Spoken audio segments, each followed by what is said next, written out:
అనకాపల్లిలో విషాదం చోటు చేసుకుంది. ఒకే కుటుంబానికి చెందిన నలుగురు ఆత్మహత్య చేసుకున్నారు. ఆత్మహత్యకు యత్నించిన మరొకరి పరిస్థితి విషమంగా ఉంది. అప్పులు బాధ తాళలేక వీరంతా బలవన్ మరణానికి పాల్పడినట్లు స్థానికులు చెబుతూ ఉన్నారు. గుంటూరు జిల్లా తెనాలికి చెందిన స్వర్ణకారుడు శివరామకృష్ణ కుటుంబం గత కొంతకాలంగా అనకాపల్లిలో నివసిస్తూ ఉంది. గురువారం రాత్రి వీరంతా నేడు తాగినట్లు తెలుస్తుంది. వీరిలో శివరామకృష్ణ 40 సంవత్సరాలు, ఆయన యొక్క భార్య మాధవి 38 సంవత్సరాలు, కుమార్తె వైష్ణవి 16 సంవత్సరాలు, లక్ష్మి 13 సంవత్సరాలు మృతి చెందగా అనకాపల్లి ప్రభుత్వ ఆసుపత్రిలో మరొక కుమార్తె కుసుమప్రియ 13 చికిత్స పొందుతూ ఉంది.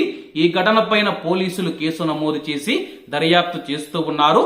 ప్రస్తుతం 2 తెలుగు రాష్ట్రాల్లో మనం చూసుకుంటే ముఖ్యంగా ఆంధ్రప్రదేశ్ లో చాలా మంది అప్పుల బాధ తాళలేక చనిపోతూ ఉన్నారు. దయచేసి ఎవరు ఇటువంటి పనులు చేయకండి. ఈ రోజు ఉన్న పరిస్థితులు రేపు ఉండవు కాబట్టి దయచేసి ఎవరు తమ యొక్క ప్రాణాలను తీసుకోవద్దు.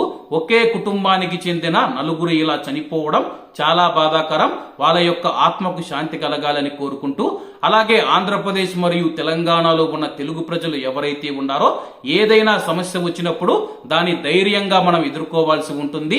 ముఖ్యంగా 2 విషయాలైతే జీవితంలో గుర్తుపెట్టుకోవాల్సి ఉంటుంది. ధైర్యంగా బతకాలి, సంతోషంగా ఆనందంగా మరణించాల్సి ఉంటుంది. మనం బ్రతుకుతూ ఉన్న బ్రతుకు ఏదైతే ఉందో అది ధైర్యంగా ఎటువంటి భయం లేకుండా జీవించాలి.